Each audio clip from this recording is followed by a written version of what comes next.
Good morning from Spark, Lipscomb University's Idea Center in Cool Springs.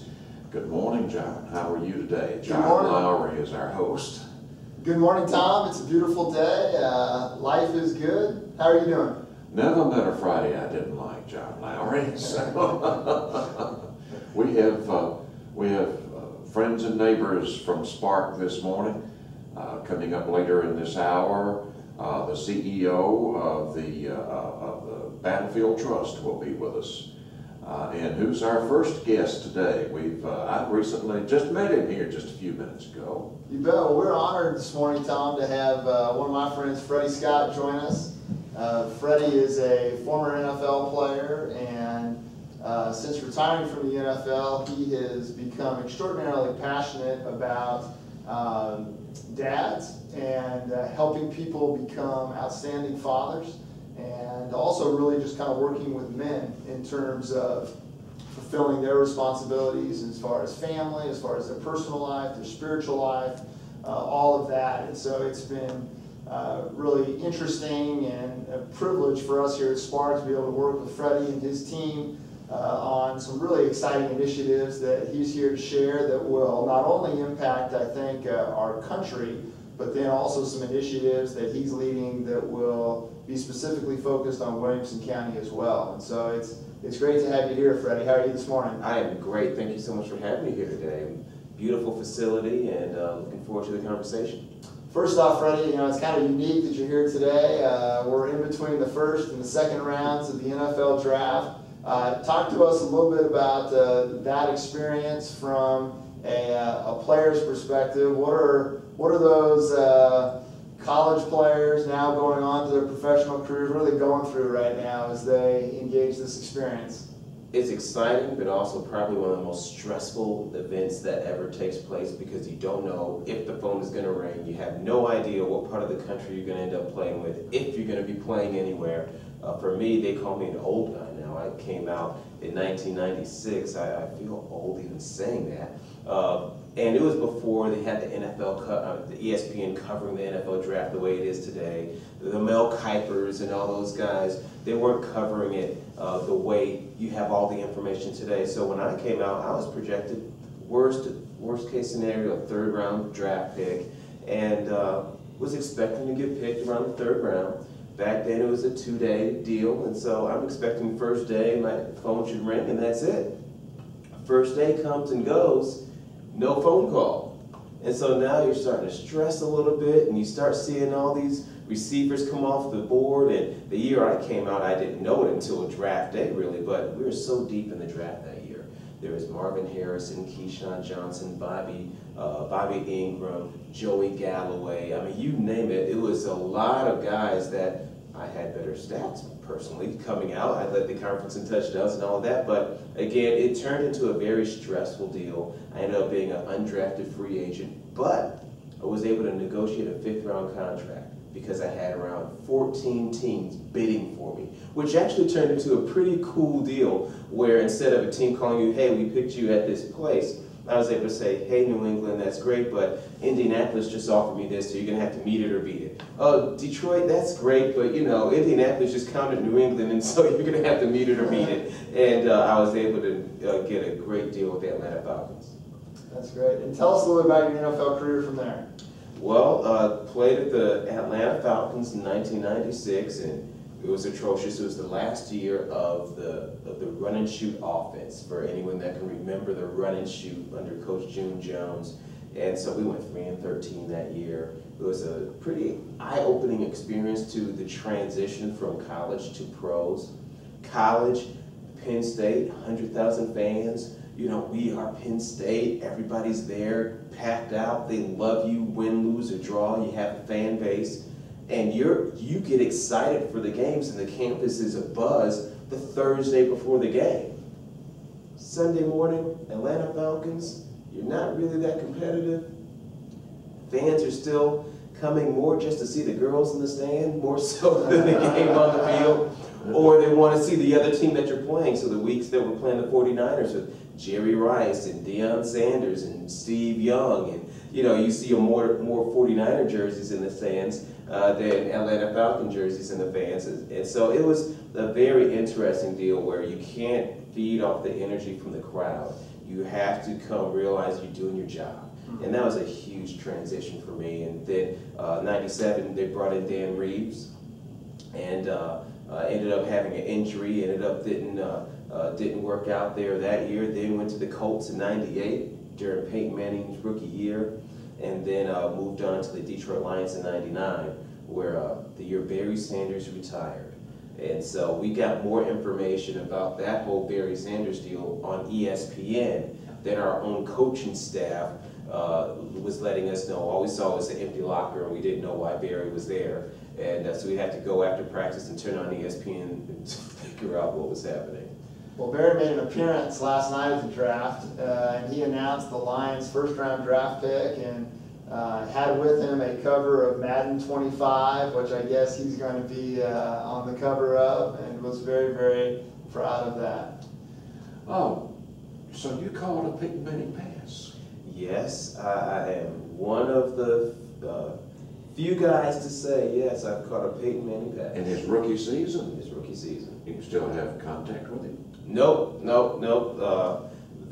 Typically what happens, and this is a cultural thing that we're trying to work with in the league, when you move on to another team, you typically just move on. And because sometimes it happens without true planning. You don't know when your last day of work is going to be. And so it's not like you're going to exchange cell phones. And this was still a little bit before cell phones and smartphones and all of that. And so no, if we saw each other, of course, but that's it. So it's strictly business? Strictly business. You come to work. What brought you to Middle Tennessee? My father-in-law started a church here back in 1998 called Word of Faith Christian Center. And of course I was playing with the Lions in 99, and so at the time I was engaged to his oldest daughter.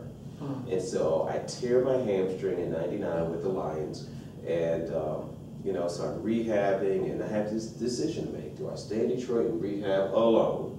Or do I come and find a place to rehab here in Nashville and help my father-in-law launch his ministry? And so that's literally what brought me to Nashville, helping my father-in-law start his church. Very good. So this was probably, I'd say, a month or so ago now. We were blessed at Lipscomb to have Rusty Smith, Matt Hasselbeck, and Jake Locker, who all spoke in chapel at the same time, which was remarkable to see the three quarterbacks who, all of whom are competing with each other for playing time and for the starting role. And as Tennessee Titans fans, we've all kind of followed that a little bit. But what was really remarkable was to see the friendship that existed with them and the way that they really impacted each other's lives spiritually. And I was so disappointed to see Matt Hasselbeck move on to the Colts.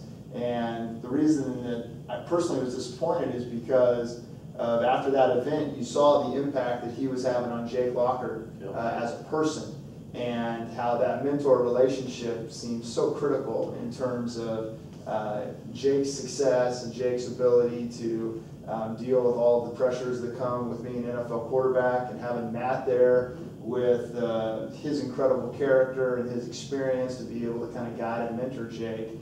You could see that there was a lot of respect, and there was a really profound relationship there. Talk to us a little bit. You just mentioned about, you get shipped off, and you may not even know it. You find out, and all of a sudden the next day you're in another city playing for another team.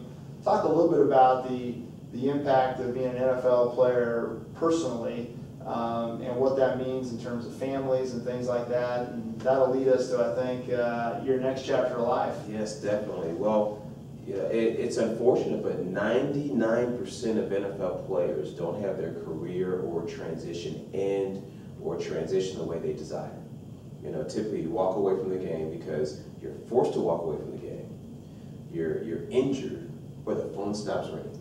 And so you come to work and you have no control. You're hoping your name is still on the depth chart. And if a coach or a GM or what have you makes a change, you just pat it on the shoulder, hey, coach wants to see you. And that's never really a good thing. Bring your playbook, coach wants to see you. And so there's a lot of trauma that takes place. You know, of course, it's a great opportunity to earn income for yourself and for your family. But when you realize that the NFL contracts, you're paid 1/17 of your contract each week of the regular season, and then say in week 6 you get that pat on the shoulder. Well, you thought you were going to get another, 11 paychecks. Now all of a sudden that last paycheck is going to have to hold you over until you sign another contract, if you sign another contract. And so the majority of NFL players are going through a lot of depression. I know I did, because, when I was injured, am I going to come back? Am I going to be healthy? Is the phone going to ring again? You want to play. You see guys playing that were your backups or were younger than you, and you know that you're better than. And so that competitive fire is still burning, and you don't want to give up. You don't want to quit. Again, and for context, you're 25, 26 years old. You're still young and feel like you can conquer the world. Well, in the NFL, I can get a 22-year-old, for half the money. And so it's a very interesting space to be in when you realize that you could be 25, 26, 27, and you're over the hill or approaching the end of your career. But from the world's perspective, you're just getting started in life. And so for me, I had to learn how to understand how to, one, identify the fact that I did go through a bout of depression.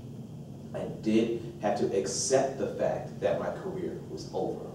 And then having to then redefine myself and find a new passion and purpose beyond just what I could do on the field, but be just as confident and just as fired up about what I could do off the field.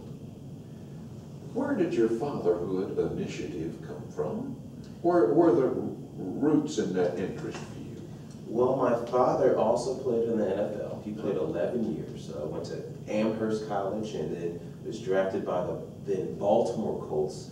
Played with them from 74 to 77, and then with the Detroit Lions 78 to 83, and then even a year in the USFL for anybody that can remember the USFL days in 1984, the LA Express. And that was a great experience. He had one of the first Nike contracts. We had free Nike shoes shipped to the house. Had birthday parties on the field at the stadiums, and could go in the locker room after the game and drink all the Gatorade and everything that I wanted.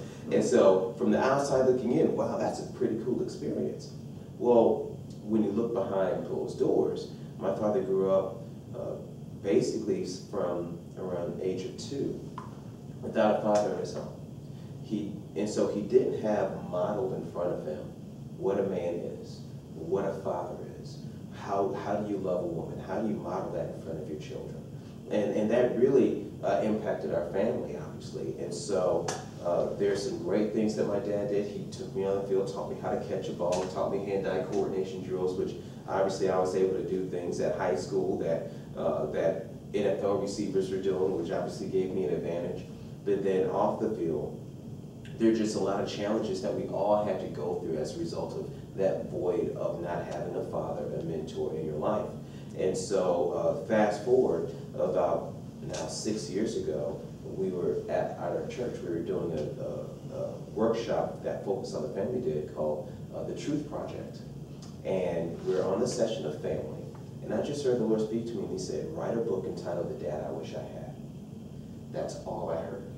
It's sort of like your Moses at the burning bush. Okay, what? But I knew exactly what he said, and I knew exactly what he meant. He meant he wanted me to address the issue of what if the relationship with your father isn't what you really wished it was. Not that you didn't have one, but sometimes you could have a father, but he may not be there emotionally. He may not be there spiritually. And so we attempted to tackle that issue, and as I started tackling that issue and started doing some research behind it, I called Jim Caldwell, who at that time was the assistant coach with the Indianapolis Colts, was the heir apparent to Tony Dungy, and Coach Caldwell was my receiver coach at Penn State. So when I called him, he said, Freddie, you wouldn't believe how this topic is so needed right now in this NFL locker room. 80% of guys drafted come from single-parent homes. These guys don't have the foggiest clue of what it means to be a man today. And so we were able to talk about these issues, and he opened the door, of course, for me to introduce me to Coach Dungy. The next thing I knew, I was asked to be a spokesman for the organization All Pro Dad, and now for the past 5 years I've been working with Coach Dungy and their group traveling the country trying to empower men to be better men and dads. Now, you played with me. Did your dad play with Unitas? I believe it was just after Unitas. Wow. I believe he was. I believe Burt Jones was his quarterback, and Burt Jones, Lionel Mitchell, and so I think it was just the era right after Unitas. Now, how have you taken that feeling, the instructions you got from Jim Caldwell, and how have you solidified that and made that a program, a part of you? Well, it literally was a process over the past 4 years of obviously gathering information of what are the biggest needs that guys are going through. And the thing that we kept hearing across the country, whether or not it was an NFL player, an NFL coach, or a guy just in the street, no man wants to fail. Men, I've heard, truly love their kids, but typically there's a fear of failure. I don't want to mess this up. And for some people, unfortunately, because they don't want to mess up and because they don't know what to do, they end up not doing anything. And figure, well, mom figures it out, you know, your grandparents will help. I still have some issues, and so I don't want, you know, when I get right, then I'll come back and re-engage your life. And they don't realize, unfortunately, that separation actually causes more harm than good. And so we've developed a workshop that we've been doing now with the NFL Players Association for the past year, where they've asked me to help every NFL player be better fathers and husbands. We have an 80% divorce rate, which is unacceptable. When we know the issues that you're going to be going through, you're going to be going through some form of depression. You're going to need some help, some mentor, some guy to talk to you about how do you transition from life on the field to life off the field. Learning communication skills, conflict resolution, you know, all those basic things that are basic in business, but a lot of times aren't things that are necessarily applied in life. And so we've just seen so much success and such great feedback from the union, from the players, from the wives, and really excited about the next chapter. Freddie, tell us about some of the non-NFL circles in which you're carrying this message and these particular skills. I know that you've got something, in fact, even planned for right here in Williamson County. It's very exciting to see the doors that are starting to open up in this space. Dr. Looney asked a panel of individuals within here in Williamson County to be ambassadors, and so for the past 5 months, we've been meeting each month to, one, just get an overview of Williamson County schools, the services that they provide, and also the needs that they have. And I was honored to be a part of that conversation. And we're excited about launching what we're calling a parent university, or what I call a parent playbook, to try to, one, get men engaged in their kids' lives. Because when a man engages in child's education, research just shows that the success rates for those kids just go through the roof. Dr. Looney also indicated that next year would be the first year that any graduating class could potentially, the entire class could potentially all be eligible to receive the Hope Scholarship, which would mean everyone would have either a 3.0 GPA or would be able to score 21 on the ACT. He said that the juniors right now have already averaged a higher ACT score than the graduating seniors this year.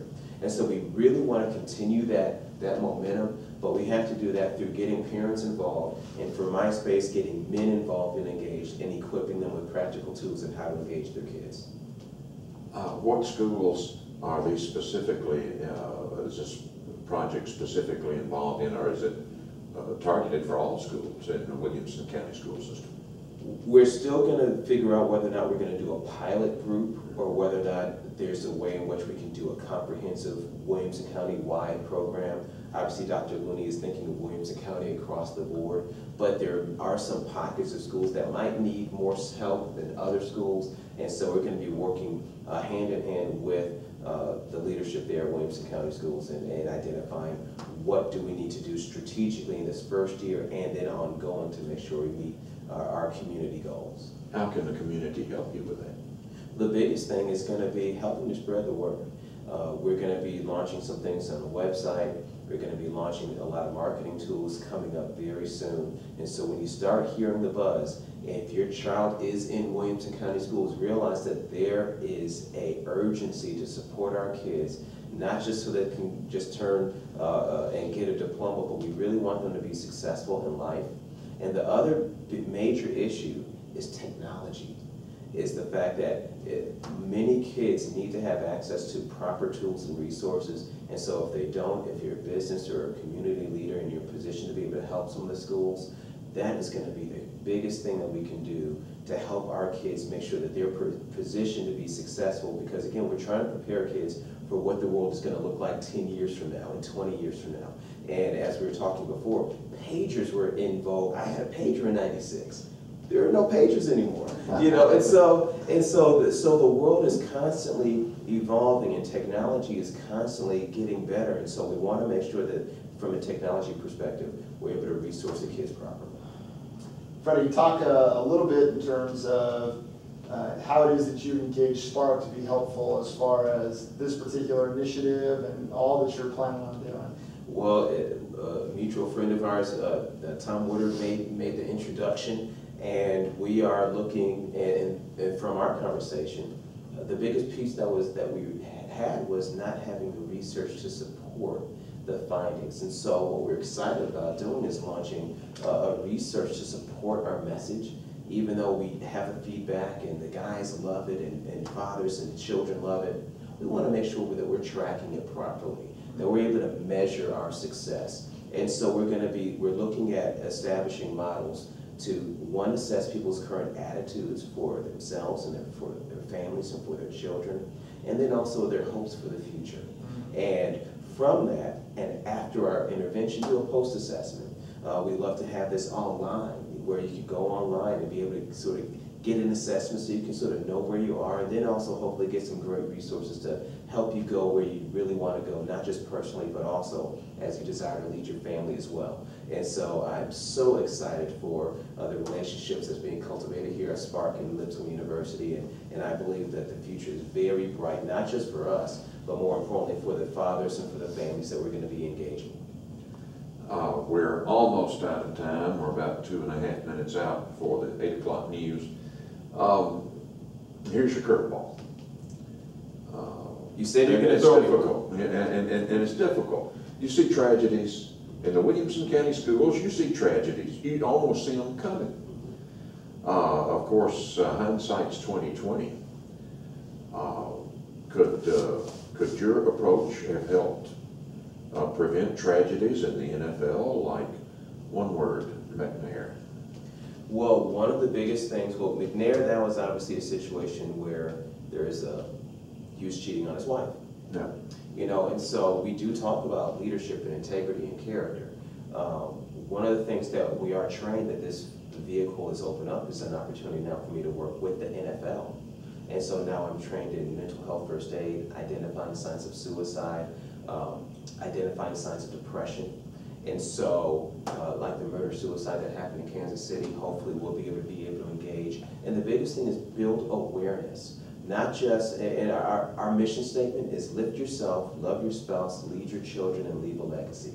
And so once I've developed myself and I'm self-aware, now I can be aware of the people around me, and if I can understand what are the red flags of depression, what are the red flags of, possibly suicide, then I can be engaged and informed, and I can hopefully support or refer someone to the help that they're going to need, and hopefully avoid some of the tragedies that we've seen in our society. Thank you for being here. You're a remarkable man.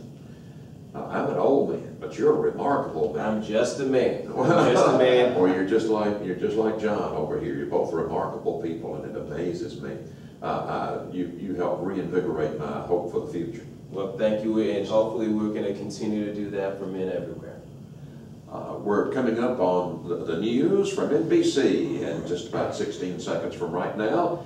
It's 8 o'clock at WBKM, Franklin, Tennessee, streaming live on WBKMWorldwide.com. We're back at Spark, Lipscomb University's Idea Center in Cool Springs. And John, we have Eric Jacobson with us today. And Eric is, he doesn't like to admit to being an entrepreneur, but he is.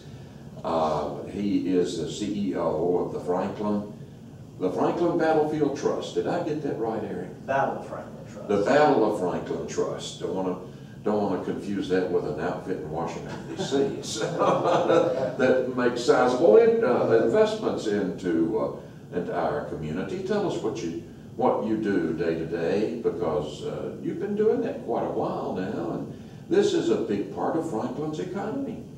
Yeah, I have been doing it for a while. I mean, much of my day seems to be burning back and forth between the Carter House and Carnton. I think I said to someone that might want to rename Stewart to Claiborne Streets the Eric Jacobson Expressway. But my day-to-day job is to run sites. We've got a staff of about 25 people. Work with the board and just manage the day-to-day operations of the site. And we're very busy all year, but really about 10 months of the year. So it's just hiring staff, training staff, crafting interpretation, making sure the sites look good, which means working with landscapers and the gardeners. And so there's a lot, marketing and just a lot going on every day. John, there was a visitor from the state of Ohio recently, and he was visiting the Carter House off Columbia Avenue, and apparently he got fixated on a tulip bed, on a flower bed, and he saw a glint in the flower bed. Eric, take that story and tell me the truth, would you? Well, the truth is, it would be 2 weeks ago today, I got a phone call from someone who lives in Ohio. He's a friend of mine, but he visits usually 2 or 3 times a year. He's been a member of the Battle of Franklin Trust since its inception. He just loves the sites. And he was just walking in the area known as the Carter Garden, and that site had a house on it, and actually a swimming pool until 2010. We got those removed, and so we've done a lot of work, and we've tilled a lot of soil and planted grass, and we're recreating part of the historic garden just a little south of where the main federal line of defense was. And it had rained very, very hard the day before, and there was a little area where, you know, grass just never seems to take hold in certain spots. You reseed it, you try again. Well, this area was still a little scraggly, and some of the ground had been, you know, just kind of in the spring, what do you call it, aerating. It kind of been popping the ground, and it loosened it up. And when it rained, this buckle, which had certainly been worked up over the course of a couple of years of tilling, was right under the surface.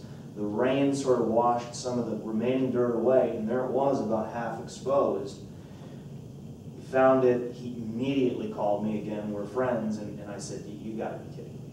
And he said, "No." So I immediately went over, and it's a civilian-style buckle, very common among Confederate soldiers because there weren't standard issue buckles for them like there were for U.S. troops. And they often just brought them from home at the beginning of the war. And location is key. This was found about 5 feet inside the federal line. So this is, you know, it's all speculative, but this is probably from a man who made it all the way from the base of Winstead or Breezy Hill right up into the thick of the action. And, you know, you can only speculate, but guys probably don't give up their buckles willingly. So whether he was killed or whether he was wounded, we don't know. But the location is really key. And, you know, there's the possibility that it's just a regular old civilian buckle that the Carters owned. But I don't know about you, Tom, but I don't tend to throw my old belt buckles in my garden. So we're pretty sure that it's a Battle of Franklin relic. And it's one of the more interesting things we found there. I presume now that there have been thousands of people to find thousands of things. You don't allow metal detectors on Battlefield Trust owned properties, but you know, before that policy was put into effect, you can only imagine what was discovered. And here, 150 years later, things are still coming to the surface.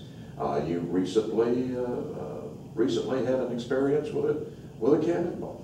Yeah, that was on the eastern flank, just north of Carnton. As the grading for the new road was being done, there was a 12-pound solid shot discovered, and based on where it was, about 4,000 feet from the federal line, that's exactly where you were supposed to find that type of ammunition. And so, just another example that the battlefield isn't just one little area here and there. I mean, it covered the whole south side of what was then Franklin. So that was a great discovery too.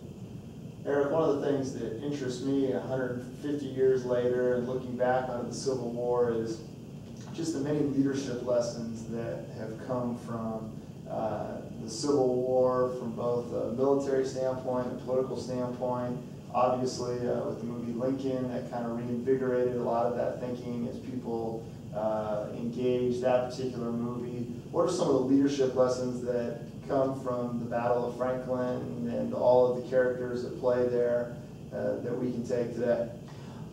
That's an interesting question, because we've been working with a fellow who has some connections with Vanderbilt Business School about some new programs that have been done over the last years. One of them started in Gettysburg, which was leadership seminars and initiatives to take young or even older business leaders out onto a battlefield and understand how decisions made, for example, on an executive side in the boardroom cannot always exactly be implemented day-to-day operationally. And how do you make quick decisions? How do you make the right decisions? If you make the wrong one, how can you counter that? And so I think that Tom and I have talked a lot about, look at John Bell Hood. I mean, look at the decisions at Spring Hill, which on paper were all great, but the whole thing unravels, and then you're trying to recapture the initiative at Franklin, and the decision for Hood, many of his men, doesn't turn out to probably be the right one. But I think you can learn lessons about how not to overreact,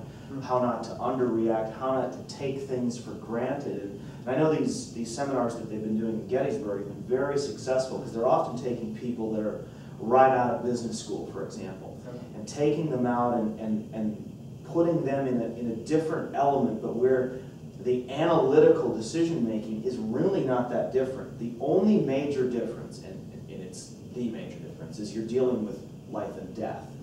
But the decisions are often, you're using the same parts of your mind, basically, and how do you deploying a unit into line is no different than getting a bunch of people seated in a conference room, but then what do you do with them? So I think there are a lot of things that you can learn from studies of just Franklin from a military perspective, but even from a political perspective, i.e. Lincoln, and how do you navigate those very murky, dangerous waters that he found himself in. The Battle of Franklin certainly developed leadership skills in others. A future president of the United States was involved with the Battle of Franklin. He wore Union blue. The father of the supreme commander of the Allied forces, there was another MacArthur in the military, and he had a son by the name of Douglas MacArthur. He was at the Battle of Franklin. Both, I would imagine, had impact. The Battle of Franklin impacted more than just Franklin, Tennessee.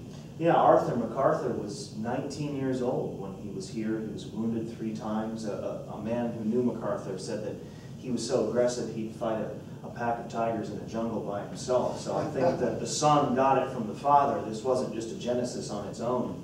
But I think John Schofield, the commander of the U.S. forces, has a much greater impact long-term than anything he ever did at Franklin. But had Franklin turned out differently, Schofield's career would have been forever changed. John Schofield is the man who changed the U.S. Armed Forces into the early 20th century military unit that it was, and really prepared it for what happens in World War I, and even some extensions into World War II. But Schofield's greatest contribution, I guess you could say, is that it was he who chose Pearl Harbor as a military base.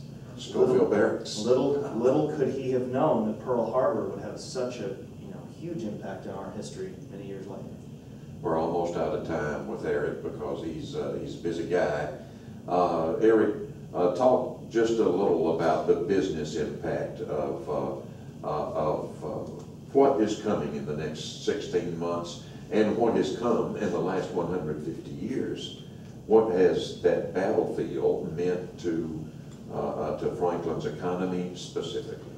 The next 16 months, specifically the last 6 months of that, let's say 16-month time frame is probably going to be crazy. I expect a significant spike from summer 14 through the anniversary of the battle, 150th anniversary. But we'll be busy all year as we normally are, and then we'll ramp up for really a special year in 14. But what does it mean to the economy? Unlike, for example, national parks and state parks, which only generate a certain amount of revenue, they're largely government funded. We have a private organization, and there is a big impact on the economy. And that's been a big selling point for us in getting not just the city involved or the county involved, but local folks in the community, because people who visit these sites, they stay in hotels, they buy gas, they eat at restaurants, they buy antiques, they go here, they go there. And there was a study that recently came out from the Civil War Trust, and this is their business. They said the average heritage tourist spends in the neighborhood of $1,000 on average during a 2 to 3 day stay, wherever that may be. So cities like Franklin are following the model that cities like Natchez, Williamsburg, Gettysburg have developed over the course of the last several decades. So think about, at Carter House in Carnton, we have probably 40 to 50,000 guests who visit who are not from here. We certainly have a lot of local folks who support us, but there are a lot of people who visit. And let's just, if you took 40,000 and if the figure of 1,000 is correct, you do the math. That's a boom for the economy. And I think what that helps, it helps us in this way. And Tommy, you as a longtime resident know that the battlefield was lost. The story was just, it was almost like a side story. The battlefield has begun, and the story has begun to emerge from underneath a layer of just apathy and disinterest, not just asphalt pavement, to becoming a story that just isn't for Franklin, that's a national story. That's why so many people are visiting us from outside. And so the city, the community will benefit, and certainly the battlefield and the historic sites will benefit in the long run. We'll leave you with this point, and you say either yes or no. If I had a piece of property on the battlefield, again, this is a big, wide range from the Harpeth River on Hillsborough Road on the west to Harpeth River on Lewisburg Pike on the east. If I have a piece of property, before I sell that property, I need to talk to Eric Jacobson, or I need to talk with somebody that that can guide me along, that piece of property perhaps can be, I don't want to use the word saved, but preserved. Preserved, yeah. And I mean, I'm happy to talk to anyone, but the local group Franklin's Charge, the Civil War Trust. I mean, there's a good segment of ground on the south side of town, especially from the Harpeth to the Harpeth, south for at least half to 3/4 of a mile. That's very important, not just to me, but to this small piece of the great American fabric. And I think that it serves it better if there's a piece of property that's been developed, and before we look at, let's say, new construction, demolition, rezoning, whatever it may be, that we talk about what's the best use of a piece of very hallowed ground. It doesn't cost money, and it might make a little money to simply talk. Thank you, Eric Jacobson. Thanks, John. Appreciate it. We'll take a break. We've got some things to talk about with John this morning. Coming events at Spark, and we'll take that break. You're listening to the Hometown Radio Show on WBKM AM 950, streaming live on WBKMWorldwide.com.